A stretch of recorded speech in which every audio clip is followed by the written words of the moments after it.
인생에게 힘든 노동이 있지 아니하겠느냐. 그 날이 품꾸는 날과 같지 아니하겠느냐.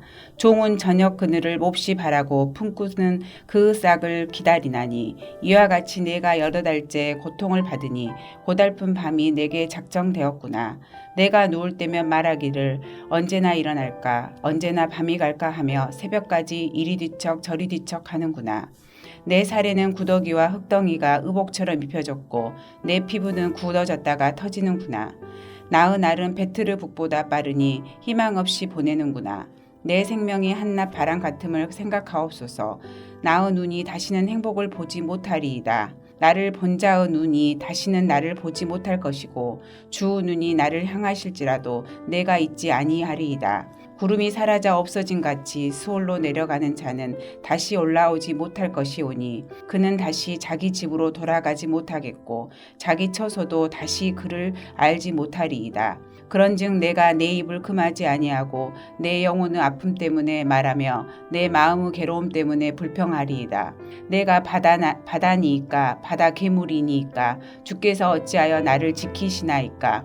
혹시 내가 말하기를 내 잠자리가 나를 위로하고 내 침상이 내 수심을 풀리라 할 때에 주께서 꿈으로 나를 놀라게 하시고 환상으로 나를 두렵게 하시나이까. 이러므로 내 마음이 뼈를 깎는 고통을 겪느니 차라리 숨이 막히는 것과 죽는 것을 택하리이다. 내가 생명을 싫어하고 영원히 살기를 원하지 아니하오니 나를 놓으소서. 내 날은 헛것이니이다. 사람이 무엇이기에 주께서 그를 크게 만드사 그에게 마음을 두시고 아침마다 곤징하시며 순간마다 단련하시나이까. 주께서 내게서 눈을 돌이키지 아니하시며 내가 침을 삼킬 동안도 나를 놓지 아니하시기를 어느 때까지 하시리이까. 사람을 감찰하시는 이여 내가 범죄하였던들 주께 무슨 해가 되오리이까.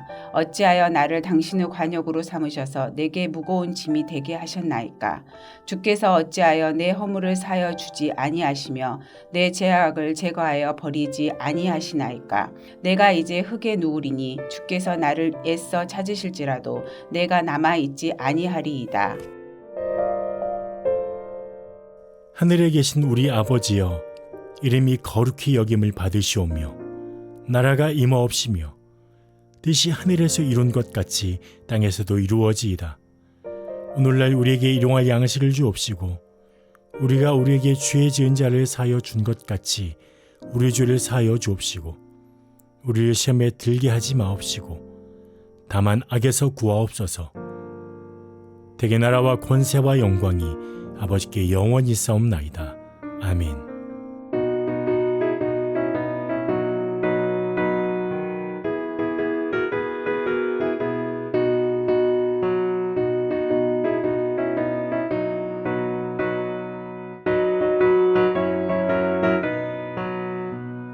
주님 약속하신 말씀 위에서 영원토록 주를 찬송하리라. 소리 높여 주께 영광 돌리며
말씀 위에 굳게 서리라.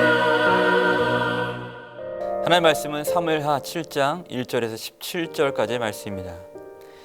12절부터 17절까지 말씀을 제가 읽도록 하겠습니다. 내 수완이 차서 내 조상들과 함께 누울 때에 내가 내 몸에서 내 씨를 내 뒤에 세워 그의 나라를 견고하게 하리라. 그는 내 이름을 위하여 집을 건축할 것이요 나는 그의 나라 왕위를 영원히 견고하게 하리라. 나는 그에게 아버지가 되고 그는 내게 아들이 되리니 그가 만일 죄를 범하면 내가 사람의 매와 인생의 채찍으로 징계하려니와 내가 내 앞에서 물러나게 한 사울에게서 내 은총을 빼앗은 것처럼 그에게서 빼앗지는 아니하리라. 내 집과 내 나라가 내 앞에서 영원히 보존되고 내 왕위가 영원히 견고하리라 하셨다 하라. 나단이 이 모든 말씀들과 이 모든 계시대로 다윗에게 말하니라. 아멘. 자, 오늘 말씀을 이렇게 시작을 합니다. 1절 말씀 보시면 여호와께서 주의 모든 원수를 무찌르사 왕으로 궁에 평안히 살게 하신 때에 이렇게 시작됩니다. 하나님께서 다윗과 함께 하셔서 그야말로 태평성대를 다윗이 누리게 됩니다.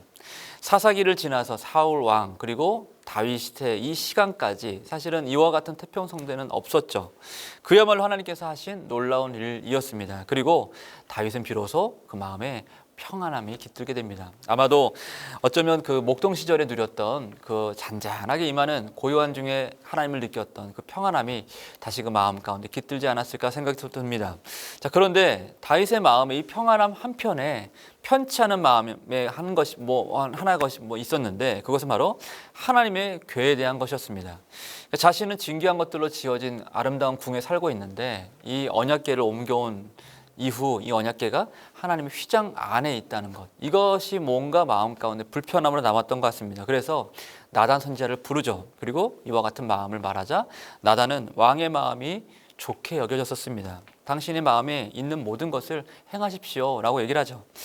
자, 여러분, 어려운 때뿐만 아니라 평안할 때에도 우리는 하나님을 기억할 수 있어야 됩니다. 그것이 바로 진짜 좋은 믿음이죠. 진정한 영성은 어느 때든지 항상 하나님을 생각하는 것입니다. 16세기 우리에게 로렌스 형제라고 알려진 한 사람이 있죠. 니콜라스 에르망이라는 사람입니다. 이 사람이 변화된 이후에 하나님을 사랑하는 것에 삶의 초점을 두고 살기로 결심을 합니다. 모든 것을 내가 하나님을 사랑하는 마음으로 해보겠다. 사실 이게 당연한 건데 그 사람이 그것에 오롯이 집중하는 삶을 살게 됩니다. 그리고 수행을 하죠. 항상 하나님의 임재를 연습하며 살게 됩니다. 그러면서 그가 진짜 놀라운 변화들을 누리게 되는데 그의 변화의 그 모습이 많은 주변 사람들에게 소문이 나게 되고 또 많은 사람들과 편지를 통해서 그와 같은 삶을 훈련하고 또 가르치는 일을 하게 됩니다. 그때 남겨진 편지의 글이 지금까지도 많은 사람들에게 책으로 하나님의 임재 연습이라는 책으로 알려지게 되었죠. 그 책에서 이렇게 얘기를 합니다. 우리 영혼이 은혜에 더 의존할수록 그것이 열망하는 온전함의 수준은 더 높아진다. 여기서부터 중요한데 우리 영혼이 하나님께 집중하는 것, 현존하신 하나님을 인식하는 것, 이것은 우리의 영혼의 생명이며 자양분이다 라고 얘기합니다. 그러니까 오늘을 살게 하는 우리의 힘이 어디서 나오는가? 사실은 한 번 본 말씀이 아니라 잠깐 드린 기도가 아니라 매 순간마다 하나님의 존재를 인식하고 하나님의 의존된 삶을 살아가는 것, 그것이 우리의 삶에 진정한 우리 삶을 성숙하게 하고 성장하게 하는 아름답고 고귀한 자양분이다 라고 얘기를 하는 것이죠. 여러분, 이런 참된 영성은 그야말로 하나님을 항상 인식하며 사는 겁니다. 쉽게 말해서 하나님 앞에서 사는 삶을 사는 것이다 라는 거죠. 여러분, 시편 16편 8절 말씀 보면 내가 여호와를 항상 내 앞에 모심이여 라고 얘기하죠. 그가 나의 오른쪽에 계심으로 나는 흔들리지 아니하리로다 라고 말씀합니다. 여러분, 이와 같은 믿음이 우리를 살게 하는 겁니다. 힘들 때든지 평안할 때든지 항상 이 마음을 잃지 않고 살아갈 때 하나님께서 우리를 더 온전한 길로, 성수의 길로 인도하실 거라는 거죠. 이와 같은 마음으로, 하나님을 더 사랑하는 마음으로 하나님 앞에 살아가는 저와 여러분 되시길 바랍니다. 자, 다윗의 말을 들은 그 밤에 하나님께서 나단에게 나타나셔서 이제 이렇게 말씀을 전하십니다. 정리하면 이렇습니다. 내가 나를 위해서 살 집을 건축하겠다고? 이런 의미입니다. 하나님께서는 다윗이 미처 생각하지 못한 복을 그에게 일깨워 주시는데 그것은 하나님이 예전부터 지금까지 늘 함께 하셨다는 사실입니다. 그러니까 6절 말씀 보면은 내가 이스라엘 자손을 애굽에서 인도하여 내던 날부터 오늘까지, 그러니까 과거에 한참 전부터 지금까지 내가 너희들의 집에 살지 않고 뭔가 마련된 집에 살지 않고 장막과 성막 안에서 다녔다라고 말씀합니다. 장막과 성막 안에서 다녔다는 이 말씀은 이전부터 지금까지 항상 하나님이 항상 그들 가운데 거하셨다는 것을 의미하는 말씀입니다. 레위기 26장 11절과 12절 말씀 보면 내가 내 성막을 너희 중에 세우리니 내 마음이 너희를 싫어하지 아니할 것이며 나는 너희 중에 행하며 라고 말씀합니다. 나는 너희 중에 행하여 라고 말씀할 때 이것은 이곳저곳으로 돌아다녔다는 겁니다. 이 집 저 집으로 이 사람 저 사람의 마음으로 항상 한결같이 너희 가운데 내가 있었어, 그리고 항상 너희와 함께 했어 라고 말씀을 하는 겁니다. 자, 하나님은 한 곳에 제한된 분이 아니라는 사실이죠. 휘장 가운데 언약궤가 있든 하나님은 그곳에만 계신 분이 아니라는 겁니다. 그곳에만 갈 때 하나님 만날 수 있다는 것이 아니라는 거죠. 하나님의 영은 지금도 모든 곳에 편재하시고 지금 영상으로 함께 예배하고 있는 저와 여러분들의 이 상황 가운데 시간과 모든 장소를 초월해서 항상 거기 계신 하나님, 그것이 바로 우리의 하나님이신 거죠. 그 하나님께서 우리를 붙드신다고 말씀합니다. 시편 139편 말씀 보면은 내가 주의 영을 떠나 어디로 가며 주의 앞에서 어디로 피하리이까? 내가 하늘에 올라갈지라도 거기 계시며 수월에 내 자리를 펼지라도 거기 계시나이다. 내가 새벽 날개를 치며 바다 끝에 거주할지라도 거기서도 주의 손이 나를 인도하시며 주의 오른손이 나를 붙드시리이다 라고 말씀합니다. 아멘입니다. 여러분, 하나님은 집을 필요로 하지 않으시는 분입니다. 사도 바울은 그래서 우리가 하나님의 집이라고 말씀을 하죠. 하나님은 하나님을 앙망하는 모든 삶에 지금 임재하셔서 우리와 함께 계시는 분이십니다. 아무쪼록 우리 마음과 삶이 하나님이 거하시는 하나님의 거룩한 처소로 아름답게 지어지게 되길 주님의 이름으로 축복합니다. 자, 하나님은 하나님을 위한 집을 건축하고자 하는 다윗에게 되려 복을 약속을 하십니다. 9절 말씀 보면 내가 가는 모든 곳에서 내가 너와 함께 있어 내 모든 원수를 내 앞에서 멸하였은즉 땅에서 위대한 자들의 이름같이 내 이름을 위대하게 만들어 주리라. 지금의 이스라엘을 한 곳에 심으시고 정착하게 하겠다. 또 사사 시대처럼 주변 나라들에게 괴롭힘 당하지 않게 하겠다. 너를 원수들에게 벗어나서 편히 쉬게 하겠다. 여러분, 이보다 더 좋은 복이 어디 있습니까? 하나님이 함께 하시겠다. 그리고 한 곳에 정착하여 주변 나라들에게 보호하고 너희를 편히 쉬게 하겠다. 이와 같은 복을 받는 사람이 바로 어떤 사람일까요? 하나님의 사랑을 입은 자들이 받는 바로 그 복입니다. 하나님의 사랑을 입은 자들. 여러분, 우리는 지금도 이와 같은 복을 누리고 있습니다. 나라가 그렇고 우리나라가 그렇고 또 지금 이 순간도 그렇습니다. 또 하나님은 이렇게 약속하십니다. 또 어떤 사람들이 복을 받나라고 했을 때 하나님을 사랑하는 자들이 복을 받을 거라고 말씀을 합니다. 로마서 8장 28절 말씀, 여러분 잘 아시는 말씀이죠. 우리가 알거니와 하나님을 사랑하는 자 곧 그의 뜻대로 부르심을 입은 자들에게는 모든 것이 합력하여 선을 이루느니라. 모든 것이 옳게 될 것이다 라고 말씀합니다.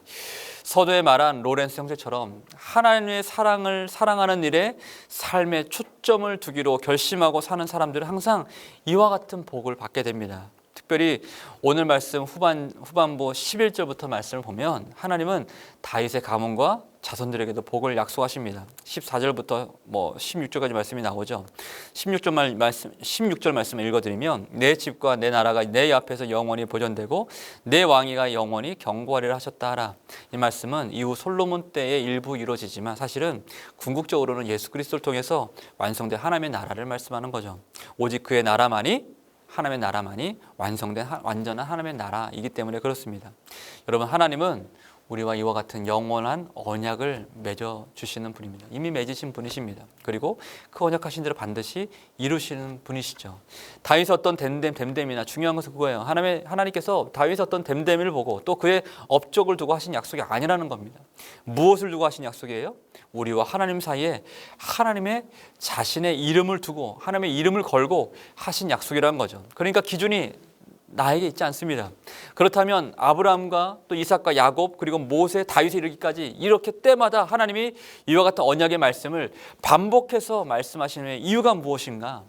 그것은 하나님께만 우리가 소망을 두기를 하나님께서는 원하신다는 거죠.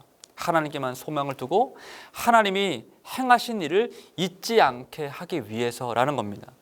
여러분 시편 78편 말씀을 보면은 이런 말씀이 소개됩니다. 그들로 그들의 소망을 하나님께 두며 하나님께서 행하신 일을 잊지 아니하고 오직 그의 계명을 지켜서, 결국 하나님의 사랑 안에서 살기 원하신다는 거죠. 여러분, 만일 우리가 하나님께 소망을 두고 소망을 거두고 하나님을 잊는다면 하나님은 우리를 사람의 매와 인생 책찍으로 우리를 징계하실 것입니다. 그러나 그러할 때의 징계는 사실은 복이죠. 그러할 때의 매와 채찍은 사랑입니다. 하나님은 우리를 복이 되게 하기 위해서 그와 같은 시간들을 허락하신다는 거죠. 다시 이 말씀 자리로 돌아오게 하시는 거예요. 내가 하나님께만 소망을 둘 때 진짜 복이 될 수 있어 라는 걸 다시 깨우치기 위해서 삶의 여러 가지 순간 가운데 우리를 말씀으로 훈육하시고 징계하시기도 하시는 거죠. 결국 오늘 말씀으로 하나님이 다윗에게 뭘 말씀하시는 겁니까? 야, 다윗아, 나를 위해 집을 짓겠다고? 옛날부터 지금까지 나는 내 곁에 있었어. 그리고 내가 이후에도 나는 너희의 자손과 가문과 백성들과 함께 할 거야. 그들이 어디로 가든지 내가 양과 같이 인도하고 또 그들을 지도할 거야. 그러니까 네가, 그리고 너희가 오늘 내가 거할 집이다. 그리고 나는 오늘 너희의 기업이다 라고 말씀하시는 거죠. 이 언약에는 자격도 필요하지 않습니다. 과거의 설명도 필요하지 않습니다. 그냥 사랑만 있으면, 그 사랑만 있습니다. 하나님께 대한 사랑만 있으면 됩니다. 사랑으로 맺어진 언약이라는 거죠. 사랑하는 성도 여러분, 하나님은 우리의 영원한 기업이 되십니다. 우리는 주님이 거하시는 집입니다. 우리 마음 가운데 하나님을 사랑하는 사랑의 마음이 있습니까? 하나님의 사랑을 원하십니까? 오늘도 그리스도 안에서 나와 언약을 맺으시고 때마다 바른 길로 인도하시는 주님으로 인해 만족하며 그 사랑에 감사하고 감격하며 살아가는 저와 여러분 되시길 주님의 이름으로 축복합니다. 같이 한번 기도하겠습니다. 살아계신 아버지 하나님, 오늘도 주의 사랑 안에 거하며 살게 하여 주옵소서. 주의 사랑 안에서 하나님 약속의 터 위에 주님께 영광 돌리며 살아가는 복된 우리의 삶 될 수 있도록 축복하여 주옵소서. 때로 믿음이 흔들리고 좌절하고 죄 가운데 빠질 때가 있지만 우리의 삶을 여전히 바른 길로 인도하시는 성령 하나님의 인도하신 가운데 오늘 살게 하여 주시고 그 인도하신 가운데 감사하며 감격하며 기쁜 마음으로 하나님을 예배하며 살아가는 우리 삶 될 수 있도록 축복하여 주옵소서. 감사드리며 예수님의 이름으로 기도드립니다. 아멘.